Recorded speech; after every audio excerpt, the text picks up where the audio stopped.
நாங்கள் 8 பேர் போனோம். 8 பேருக்கு காலையில் விழுந்து மன்னிப்பு கேட்டார். கையெடுத்து கும்பிட்டுட்டு ரொம்ப அழுதுட்டார். நாங்கள் கூட தெம்பா இருக்கோம், அவர் ரொம்ப இழைச்சி போய் தான் இருக்கார். சாப்பிட்டாரா சாப்பிடலையா அது தெரியாது. பாவம். ஆமாங்க, அவங்க காலில் தான், அந்த பொண்ணோட அவங்க அம்மா காலில், எல்லாத்து காலிலையும் இருந்தாங்க. ரொம்ப கஷ்டப்பட்டு போயிட்டார்.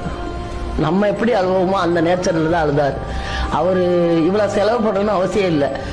இது அவர் சொந்த உழைப்பில் வந்த காசு, மற்றவங்க காசெல்லாம் கிடையாது. இதை அவர் இவ்வளவு கேட்கணும்னு நம்மக்கிட்ட ரிக்வஸ்ட் கிடையாது.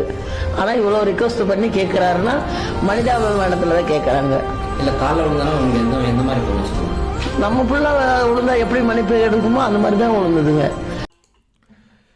தமிழ்நாட்டில் எந்த அரசியல் கட்சி தலைவராச்சும் இந்த ஒரு செயலை பண்ணியிருப்பாங்களா? 8 பேர் காலையும் விழுந்திருக்கீங்க. யாருமே இது வரைக்கும் பண்ணதே இல்லைங்க. இது வரைக்கும் யாரும் பண்ணதும் இல்லை, பண்ணவும் மாட்டாங்க இப்படி ஒரு செயலை. ஏன் நானே யோசிப்பேன், ஒருத்தர் காலில் விழுந்துன்றது நானே யோசிப்பேன். ஆனால் 8 பேர் காலையும் விழுந்து அழுந்திருக்காருன்னா, மக்களை தயவு செஞ்சு சொல்கிறேன், இந்த மாதிரி உண்மையான தலைவனை நாம் என்றைக்குமே மிஸ் பண்ணக்கூடாது.